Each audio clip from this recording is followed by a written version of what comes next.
نہ وہ کسی اللہ کو مانتا ہے، نہ اس کے پاس توحید ہے، نہ اس کے پاس ایمان ہے، تو ٹھیک ہے بھائی، وہ انجوائے کر رہا ہے، وہ کھا رہا ہے، پی رہا ہے، مست بنا ہوا ہے. مگر ایک دن وہ کافر بھی کہے گا اللہ کی بارگاہ میں، جو دنیا میں صرف کھاتا تھا، پیتا تھا، انجوائے کرتا تھا، جو اللہ کو نہیں مانتا تھا، جس کی زندگی کا کوئی ٹارگٹ نہیں تھا، وہ کافر بھی کل قیامت کے دن اللہ کی بارگاہ میں کہے گا کہ کاش میں مسلمان ہوتا، کاش میں ایمان والا ہوتا. ربما یود الذین کفروا لو کانوا مسلمین. ایک ایسا وقت بھی آئے گا جب کافر لوگ تمنا کریں گے، آرزو کریں گے، خواہش کریں گے، لو کانوا مسلمین، کہ کاش ہم مسلمان ہوتے. کافر یہ تمنا کریں گے کہ کاش ہم مسلمان ہوتے. ذرہم یاکلوا ویتمتعوا ویلہہم الامل فسوف یعلمون. اے نبی، اگر دنیا میں یہ کافر کھا رہے ہیں، پی رہے ہیں، انجوائے کر رہے ہیں، لمبی چوڑی امیدیں باندھے ہوئے ہیں، ان کو باندھنے دو، ان کو انجوائے کرنے دو، ان قریب ان کو اپنا انجام پتہ چل جائے گا. تو مقصد تو ہونا چاہیے میرے بھائی زندگی کا. اب مقصد کیا ہے؟ کیوں اللہ نے ہم کو پیدا کیا؟ ہم دنیا میں کیوں آئے ہیں؟ اس کا جواب بھی ہمیں قرآن میں ملے گا. قرآن کا 27واں پارہ کھولو، سورہ زاریات کی آیت نمبر 56 میں اللہ تعالیٰ نے ہماری زندگی کا، ہماری پیدائش کا، ہمارے کریشن کا مقصد بتایا. ہم کیوں دنیا میں آئے ہیں؟ فرمایا وما خلقت الجن والانس الا لیعبدون. میرے بندو، ہم نے تمہیں صرف اور صرف اپنی عبادت کے لیے پیدا کیا ہے. ہم نے تمہیں اس لیے پیدا کیا ہے کہ تم ہم کو راضی کرو. تمہارا کھانا پینا، تمہارا کاروبار کرنا، تمہارا شادی بیاہ کرنا، تمہارا بیوی بچوں سے محبت کرنا، تمہاری زندگی کا ایک ایک عمل اللہ کو راضی کرنے کے لیے ہو جائے. وما خلقت الجن والانس الا لیعبدون. تمہیں پیدا ہم نے اس لیے کیا ہے کہ تم ہمیں راضی کرو، تم اللہ کو راضی کرو. اب یہاں پر ایک غلط فہمی اپنی دور کر لیجئے میرے بھائی. ہم کیا سمجھتے ہیں؟ مسجد کے اندر ہم آئے، ہم نے نماز پڑھی، ہم نے اللہ کو راضی کیا. رمضان کا مہینہ آ رہا ہے، ہم نے رمضان کے 29 یا 30 روزے رکھے، ہم نے اللہ کو راضی کیا. اللہ نے دولت دے دی، زندگی میں ایک بار حج کر لیا، عمرے کر لیے، ہم نے اللہ کو راضی کر لیا. اللہ نے ہمیں مال دیا، ہر سال اپنے مال کی 2.5% زکوٰۃ نکالتے ہیں، ہم نے اللہ کی عبادت کر لی، اللہ کو راضی کر لیا. بے شک نماز عبادت ہے، بے شک روزہ عبادت ہے، بے شک زکوٰۃ عبادت ہے، بے شک حج اور عمرہ عبادت ہے. مگر آپ اپنی یہ غلط فہمی دور کر لیں کہ آپ اپنے بچوں کے لیے جو بزنس اور کاروبار کرتے ہیں وہ بھی عبادت ہے میرے بھائی، وہ بھی عبادت ہے. آپ اپنی بیوی کا حق ادا کرتے ہیں، یہ بھی عبادت ہے. آپ اپنے بچوں کی جائز ضرورتوں کے لیے محنت مزدوری کرتے ہیں، یہ بھی عبادت ہے، اور اس پر بھی آپ کو ثواب ملے گا. اللہ کے نبی صحابہ سے کہتے ہیں، اے میرے صحابہ، کچھ غریب صحابہ اللہ کے نبی کے پاس آئے اور کہنے لگے، اللہ کے نبی، ہم لوگ غریب ہیں، ہمارے پاس دھن دولت نہیں ہے، پیسہ نہیں ہے، ہم اللہ کی راہ میں صدقہ خیرات نہیں کر پاتے ہیں. امیر لوگ تو ثواب میں ہم سے آگے نکل جائیں گے، ان کے پاس دولت ہے، وہ صدقہ خیرات کریں گے، وہ مسجد مدرسے بنوائیں گے، وہ یتیم خانے بنوائیں گے، وہ غریبوں کی مدد کریں گے. ہم تو اتنے صدقہ خیرات نہیں کر سکتے، ہم تو پیچھے رہ جائیں گے. اللہ کے نبی نے فرمایا، نہیں. کس نے کہہ دیا کہ تمہارے پاس دھن دولت نہیں ہے؟ تم غریب ہو نا، پیسہ نہیں ہے نا، کوئی بات نہیں. اللہ اکبر کہہ دیا کرو، یہ بھی صدقہ ہے. لا الہ الا اللہ کہہ دیا کرو، یہ بھی صدقہ ہے. سبحان اللہ پڑھا کرو، یہ بھی صدقہ ہے. الحمدللہ کہا کرو، یہ بھی صدقہ ہے. نیکی کا حکم دیا کرو، یہ بھی صدقہ ہے.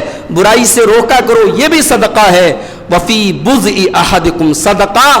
اور سنو، شادی کے بعد اپنی بیوی کے ساتھ ضرورت پوری کرتے ہو، یہ بھی صدقہ ہے. صحابہ شوق ہو گئے، صحابہ حیران ہو گئے، اے اللہ کے نبی کیسی بات کر رہے ہیں؟ شوہر اپنی بیوی کا حق ادا کر رہا ہے، کیا اس میں بھی صدقہ ہے؟ آپ نے فرمایا کہ اگر ایک انسان اپنی اس خواہش کو، اپنی ضرورت کو اگر ناجائز اور غلط طریقے سے پورا کرے تو اس کے اوپر اس کا وبال ہوگا یا نہیں ہوگا؟ اس کا گناہ ہوگا کہ نہیں ہوگا؟ بے شک گناہ ہوگا، یقیناً گناہ ہوگا۔ تو اسی کام کو اگر انسان جائز اور حلال طریقے سے پورا کر رہا ہے تو وہ چیز اس کے لیے صدقہ ہے اور اس پر اسے ثواب ملے گا۔ یہ ہماری شریعت کی آئیڈیالوجی ہے میرے بھائی، یہ ہماری شریعت کا نظریہ ہے۔ اللہ نے منع نہیں کیا آپ بزنس نہ کریں، اللہ نے کہیں منع نہیں کیا آپ بہترین مکان نہ بنائیں، مگر آپ بہترین مکان بنانے کے چکر میں اپنی زندگی کا ٹارگٹ نہ بھول جائیں، دولت کے چکر میں آپ اپنی زندگی کا مقصد نہ بھول جائیں، آپ دنیا کے نام اور دنیا کی شہرت اور دنیا کی دولت اور دنیا کی رنگینیوں میں کھو کر کے اپنی زندگی کے مقصد کو نہ بھولیں۔ یہ ہے شریعت کا مقصد۔ جانتے ہو، ایک مرتبہ حضرت عبداللہ بن عمرو بن عاص رضی اللہ تعالیٰ عنہ بہت بڑے صحابی ہیں، بہت جلیل القدر صحابی ہیں، ان کی شادی ہوتی ہے اور یہ اتنے بڑے عابد صحابی تھے، یہ بیچارے دن میں روزہ رکھتے تھے اور رات میں تہجد پڑھتے تھے، بیوی کا حق ادا نہیں کرتے تھے۔ اب سسر نے اپنی بہو کو دیکھا، تجربے کار تھے حضرت عمرو بن عاص، بہو کے حلیے سے، بہو کے سراپے سے اندازہ لگا لیا بہو خوش نہیں ہے۔ پوچھا کیا بات ہے، سب ٹھیک ہے نا؟ تو بہو نے شکایت کے لب و لہجے میں کہا کہ ابو کیا بتاؤں، آپ کے صاحبزادے تو بیچارے دن میں روزہ رکھتے ہیں، رات میں تہجد پڑھتے ہیں، ان کے پاس بیوی کے لیے کہاں وقت ہے۔ حضرت عمرو بن عاص رضی اللہ تعالیٰ عنہ اپنے بیٹے کی شکایت لے کر کے جناب محمد رسول اللہ صلی اللہ علیہ وسلم کے پاس آئے، کہا اے اللہ کے نبی میرے بیٹے کا یہ حال ہے، نئی نئی شادی ہوئی ہے، اس کے پاس بیوی کو دینے کے لیے وقت نہیں ہے، وہ دن میں روزہ رکھتا ہے، رات میں تہجد پڑھتا ہے، بیوی سے ملاقات کا، بیوی سے بات کرنے کا اس کے پاس ٹائم نہیں ہے۔ اللہ کے نبی نے حضرت عبداللہ بن عمرو کو بلایا اور بلا کر کے بڑی پیاری بات اللہ کے نبی نے بیان کی، کہا اے عبداللہ ان لعینک علیک حقا وان لجسدک علیک حقا وان لزوجک علیک حقا۔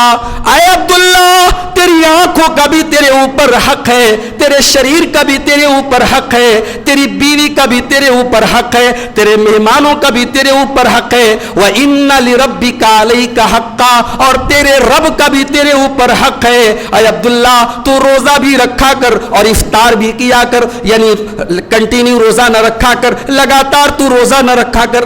یہاں میں بتا دوں کہ یہ روزہ جو میں بات کر رہا ہوں یہ رمضان کا روزہ نہیں ہے، رمضان کا روزہ تو سب کو رکھنا ہے، یہ نفل روزہ کی بات ہو رہی ہے۔ کہ روزہ بھی رکھ اور تو بیچ بیچ میں افطار بھی کر، یعنی گیپنگ کے ساتھ تو روزہ رکھ، اور تو رات میں نماز بھی پڑھ اور آرام بھی کر، تو اپنی بیوی کا حق بھی ادا کر، اور یہی شریعت ہے، یہی میرا طریقہ ہے۔ تو میرے بھائیوں، اسلام ہمارے سامنے جو زندگی کا مقصد پیش کرتا ہے وہ کیا ہے کہ ہم اللہ کو راضی کریں۔ نماز کا مقصد اللہ کو راضی کرنا، قربانی کا مقصد گوشت کھانا نہیں، اللہ کو راضی کرنا، حج کا مقصد ٹور نہیں، اللہ کو راضی کرنا، زکوٰۃ کا مقصد اللہ کو راضی کرنا۔ ایک انسان کی، ایک مسلمان کی زندگی کا مقصد ہے اللہ کو راضی کرنا۔ قل ان صلاتی و نسکی و محیای و مماتی للہ رب العالمین۔ اے نبی آپ اعلان کر دیجئے، آپ بتا دیجئے میری نماز اللہ کے لیے، میری قربانی اللہ کے لیے، میرا جینا اللہ کے لیے، میرا مرنا اللہ کے لیے۔ اور اسی کو شاعر نے کہا میری زندگی کا مقصد تیرے دین کی سرفرازی، میں اسی لیے مسلمان، میں اسی لیے نمازی۔ اور ایک بات بتاؤں آپ کو، ایک بڑی یعنی بہت ہی ایسی حدیث آپ کو سنانے جا رہا ہوں کہ حضرت ابو ہریرہ رضی اللہ تعالیٰ عنہ اس حدیث کو سناتے ہوئے بے ہوش ہو جاتے تھے۔ 3 مرتبہ بے ہوش ہوئے حضرت ابو ہریرہ اس حدیث کو سنانے کے پہلے۔ میرے بھائی، نماز بہت بڑی نیکی ہے، روزہ بہت بڑی نیکی ہے، مگر نماز کے ذریعے اگر آپ کا مقصد کچھ اور ہے تو یہ نماز آپ کے لیے گلے کی ہڈی بن جائے گی۔ آپ کی زکوٰۃ اور آپ کے صدقہ اور خیرات کا مقصد اگر کچھ اور ہے، اللہ کو راضی کرنا نہیں ہے، تو آپ کی زکوٰۃ آپ کے لیے مصیبت بن جائے گی، آپ کا صدقہ، آپ کا حج، آپ کا عمرہ آپ کے لیے مصیبت بن جائے گا۔ آئیے وہ حدیث آپ کو سناتا ہوں، ترمذی کے اندر یہ حدیث موجود ہے، اور حدیث کے جو راوی ہیں حضرت شفیع الاسبشی یہ ایک تابعی ہیں، یہ کہتے ہیں میں مدینہ میں آیا تو دیکھا کہ بہت سارے لوگوں نے ایک آدمی کو گھیر کے رکھا ہے. میں قریب گیا، میں نے پوچھا یہ کون صاحب ہیں جن کو اتنے سارے لوگ گھیرے ہوئے ہیں، ان سے مسئلے مسائل پوچھ رہے ہیں، ان سے حدیث کی باتیں پوچھ رہے ہیں؟ تو پتہ لگا یہ صحابی رسول حضرت ابو ہریرہ رضی اللہ تعالیٰ. حضرت شفیع کہتے ہیں میں ابو ہریرہ کے پاس پہنچا، میں نے کہا ابو ہریرہ آپ اللہ کے نبی کے صحابی ہیں، میں آپ کو اللہ کا واسطہ دیتا ہوں، آپ مجھے کوئی ایک حدیث ایسی سنائیے جس کو آپ نے بڑے اچھے طریقے سے جناب محمد رسول اللہ سے سنا ہو اور سمجھا ہو، آپ مجھے کوئی ایسی حدیث پڑھ کر کے سنا دیجیے. حضرت ابو ہریرہ نے کہا ٹھیک ہے، میں یقیناً تم کو حدیث پڑھ کے سناؤں گا. اور یہ حدیث جب مجھے اللہ کے رسول نے بیان فرمائی تو کمرے میں صرف میں تھا اور اللہ کے رسول تھے، کوئی تیسرا نہیں تھا. اتنا کہنے کے بعد جب حضرت ابو ہریرہ حدیث بیان کرنے لگے فنشغ نشغتن، ترمذی کے الفاظ ہیں، بے ہوش ہو کے گر پڑے. ہوش آیا، کہا اچھا تمہیں حدیث سنا رہا تھا، میں حدیث سنا رہا تھا، وہ حدیث جو میں نے رسول اللہ صلی اللہ علیہ وسلم سے سنی ہے اور صرف میں نے سنی ہے، کوئی تیسرا نہیں تھا. پھر حدیث سنانے جانے لگے، پھر بے ہوش ہو گئے. 3 مرتبہ ایسا ہوا. اس کے بعد حضرت ابو ہریرہ نے کہا میں نے اللہ کے نبی کو فرماتے ہوئے سنا کہ کل قیامت کا دن ہوگا، ینزل ربنا تبارک و تعالی لیقضی بین العباد، اللہ تبارک و تعالی اپنے بندوں کے درمیان فیصلہ کرنے کے لیے نزول فرمائے گا، نازل ہوگا، اور دنیا کی ساری امتیں گھٹنے کے بل پڑی ہوں گی، ڈر کے مارے، دہشت کے مارے لوگ گھٹنے کے بل پڑے ہوں گے. اللہ تعالیٰ اپنے بندوں کے درمیان فیصلہ کرنے کے لیے سب سے پہلے 3 لوگوں کو بلائے گا. سب سے پہلے 3 لوگوں کو بلائے گا. اس میں پہلے نمبر پہ کون ہوگا؟ قرآن کا عالم اور قرآن کا قاری اور قرآن کو پڑھنے اور پڑھانے والا. دوسرے نمبر پر ایسا امیر انسان، ایسا مالدار، ایسا کروڑ پتی انسان جو اللہ کی راہ میں خوب صدقہ خیرات کرتا تھا. اور تیسرا انسان جو دنیا میں جہاد کرتا ہوا اللہ کی راہ میں شہید ہوا تھا. اللہ تعالیٰ ان تینوں کو بلائے گا. سب سے پہلے قرآن کا جو عالم ہوگا اس کو بلایا جائے گا. اللہ پوچھے گا الم اعلمک ما انزلت علی رسولی، میرے بندے جو کتاب اور جو شریعت میں نے اپنے رسول کے اوپر نازل کی تھی، کیا اس شریعت کا علم میں نے تجھ کو نہیں دیا؟ بندہ کہے گا یقیناً اے اللہ تو نے مجھے عالم بنایا، تو نے مجھے قرآن کا علم دیا. اللہ پوچھے گا فماذا عملت فیما علمت، تو نے جو علم حاصل کیا اس علم کے اوپر تو نے عمل کتنا کیا؟ بندہ کہے گا اے اللہ قرأتہ آناء اللیل وآناء النہار، میں رات و دن قرآن پڑھتا تھا اور تیرے بندوں کو قرآن پڑھاتا تھا، علم دین کو سیکھتا تھا اور سکھاتا تھا. اللہ فرمائے گا کذبتا، تو جھوٹ بول رہا ہے. اللہ کہے گا تو جھوٹ بول رہا ہے. پھر فرشتے بھی کہیں گے تو جھوٹ بول رہا ہے.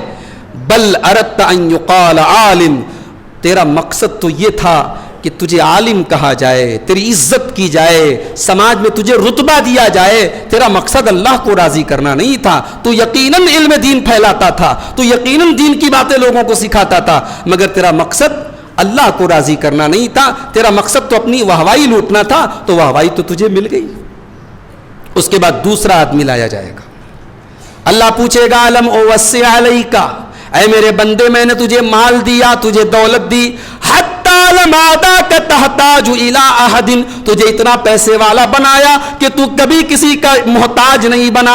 تجھے ہم نے اتنی دولت سے نوازا کہ تو کبھی کسی کا محتاج نہیں بنا. بندہ کہے گا ہاں اللہ تو صحیح فرماتا ہے.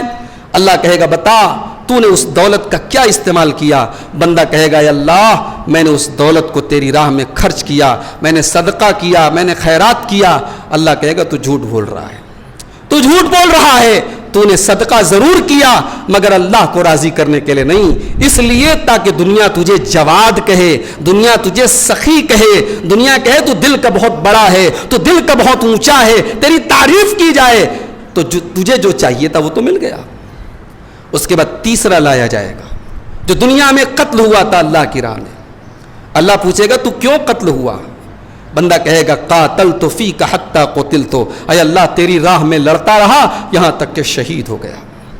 اللہ کہے گا تو جھوٹ بول رہا ہے، فرشتے کہیں گے تو جھوٹ بول رہا ہے، تو ضرور دنیا میں لڑا تھا اور تو قتل بھی ہوا تھا، مگر اللہ کے لیے نہیں، تو اس لیے لڑا کرتا تھا تاکہ دنیا تجھے بہت بڑا بہادر اور بہت بڑا شجاع اور بہت بڑا ویر سپوت تجھے کہے، تیری ویرتا اور تیری بہادری کے تمغے تجھے ملے تو تجھے جو چاہیے تھا وہ مل جائے گا۔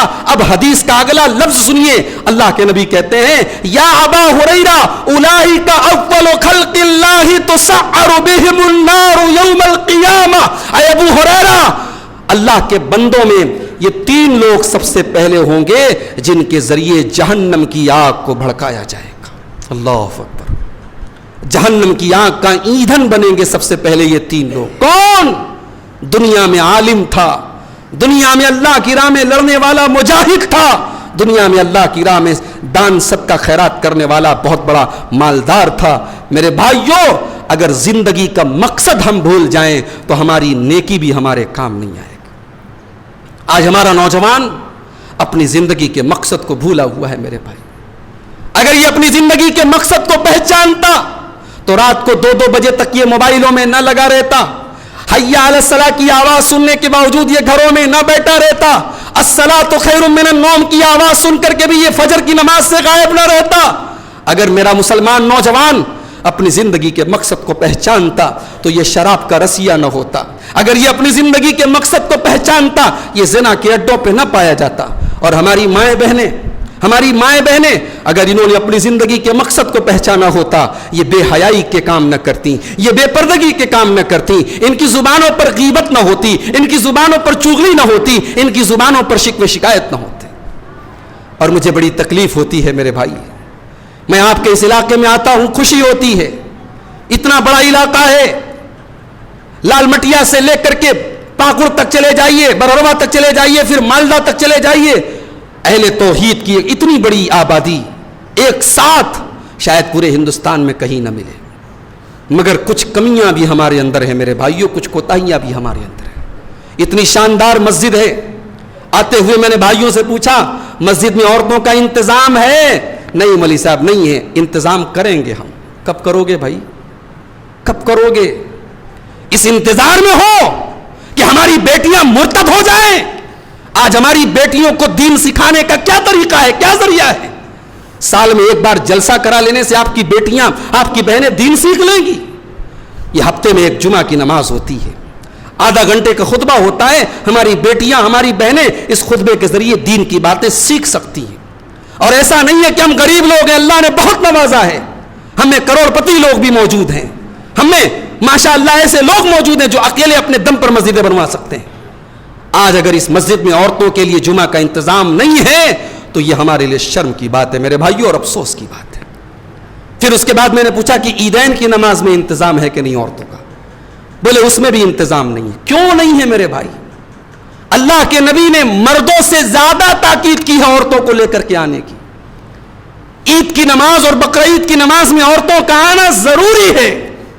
آج ہمارے بنارس میں آپ چلے جائیں، یو پی میں چلے جائیں، جہاں اہل حدیث بستیاں ہیں، یعنی اہل حدیثوں میں یہ سوچا بھی نہیں جا سکتا کہ عید کی نماز ہو اور عورتوں کا انتظام نہ ہو۔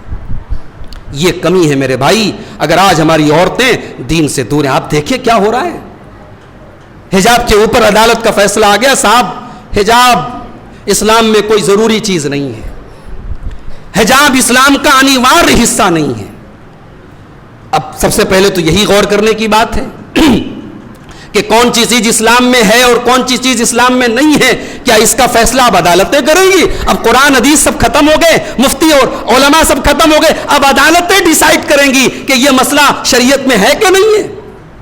سیدھی سی بات ہے، ملک سنویدھان سے چلتا ہے، دیش سنویدھان سے چلتا ہے، اور ہمارے دیش کا سنویدھان اس دیش کے تمام ناگرکوں کو اس بات کی آزادی دیتا ہے وہ کہیں بھی اپنے دھارمک پہچان کے ساتھ رہ سکتے ہیں، پڑھ سکتے ہیں، کاروبار کر سکتے ہیں۔ دوسری بات یہ کہ آج کورٹ کو یہ کہنے کا موقع کیوں ملا کہ مسلمانوں کے اسلام میں حجاب انیواریہ نہیں ہے؟ کیونکہ ہماری بہت ساری بہنیں آج بغیر حجاب کے گھوم رہی ہیں۔ ہمارا مخالف کہہ سکتا ہے اگر حجاب تیرے مذہب میں ضروری ہے تو تیری بہنیں اور تیری مسلمان لڑکیاں آج بغیر حجاب کیوں گھوم رہی ہیں؟ بیمار دوائی کھاتا نہیں، بدنام طبیب کا نام ہوا، ہوئے کام برے تو مسلمان سے بدنام بیچارہ اسلام ہوا۔ میرے پیارے ساتھیوں، آج ہمیں اور آپ کو اپنی زندگی کے مقصد کو سمجھنے کی ضرورت ہے۔ ہمارے نوجوانوں، اپنی زندگی کے مقصد کو پہچانو۔ یہ سانسوں کی ڈور کب تھم جائے گارنٹی نہیں ہے، یہ دل کی دھڑکن کب بند ہو جائے گارنٹی نہیں ہے، اور اللہ کی قسم جس دن موت آئے گی، جس دن موت کا فرشتہ آئے گا، تو ہمارے منہ پر بس ایک ہی تمنا ہوگی، ہمارے لب پر بس ایک ہی آرزو ہوگی، اے اللہ غلطی ہو گئی، ایک موقع اور دے دے، ایک چانس اور دے دے۔ مگر اللہ کا قانون ہے حتی اذا جاء احدهم الموت قال رب ارجعون، جب موت آئے گی تو بندہ کہے گا اے اللہ دوبارہ دنیا میں لوٹا دے۔ اللہ فرمائے گا کلا، ایسا نہیں ہو سکتا، انہا کلمۃ ہوا قائلھا، یہ تو بس تیرے منہ سے نکلنے والی ایک بات ہے، اب دوبارہ تجھے دنیا میں جانے کا چانس نہیں ملے گا۔ صحابہ نے اپنی زندگی کے مقصد کو پہچانا، صحابہ نے اپنی زندگی کے مقصد کو پہچانا، اللہ کے دین کے لیے کون کون سی تکلیفیں انہوں نے نہیں سہی۔ میرے بھائیوں، تو زندگی کے مقصد کو پہچانو، اور زندگی کا مقصد یہی ہے کہ ہم اللہ کو راضی کریں۔ اگر ہم غریب ہیں تب بھی اللہ کو راضی کریں، اور اگر ہم امیر ہیں تب بھی اللہ کو راضی کریں۔ اگر ہمارے اوپر غم اور مصیبت آ جائے تب بھی ہم اللہ کو ناراض کرنے والی کوئی بات نہ کریں، اور خوشی کا موقع آ جائے تب بھی ہم اللہ کو ناراض کرنے والی کوئی بات نہ کریں۔ ہماری شریعت کی یہی تعلیم ہے اور یہی ہماری زندگی کا مقصد ہے۔ اللہ سے دعا ہے رب العالمین ہمیں اپنی زندگی کے مقصد کو پہچاننے کی توفیق عطا فرمائے۔ رب العالمین ہمیں ایسے کاموں کی توفیق دے جن سے ہمارا رب راضی ہوتا ہے، اور ہمیں ان کاموں سے بچنے کی توفیق دے جن سے اللہ ناراض ہوتا ہے۔ اللہ ہم میں سے جو بیمار ہیں ان کو شفائے کامل عاجل عطا فرمائے، جو روزی روٹی سے پریشان ہیں اللہ ان کے کاروبار میں، ان کے روزگار میں برکت نصیب فرمائے۔ اللہ ہمارے ملک کی حفاظت فرمائے، اللہ ہمارے ملک کو ظالموں کے ظلم سے، شریروں کے شر سے، فرقہ پرستوں کی فرقہ پرستی سے محفوظ رکھے۔ اللہ رب العالمین ہمارے ملک کے امن چین اور سکون کو بگاڑنے والی طاقتوں کو ناکام کر دے۔ رب العالمین ہمارے جان و مال کی، ہماری عزت و آبرو کی حفاظت فرمائے۔ رب العالمین ہمیں توفیق دے کہ ہم عورتوں کے لیے، اپنی ماں بہنوں کے لیے بھی دین کی تعلیم کا اور ان تک دین کی باتوں کو پہنچانے کا ہم معقول انتظام کر سکیں۔ رب العالمین ہمارے نوجوانوں کی اصلاح فرمائے۔ رب العالمین ہمیں جب تک دنیا میں زندہ رکھے اسلام پر زندہ رکھے، اور خاتمہ ہم سب کا ایمان پر ہو۔ آمین۔ وآخر دعوانا الحمدللہ رب العالمین۔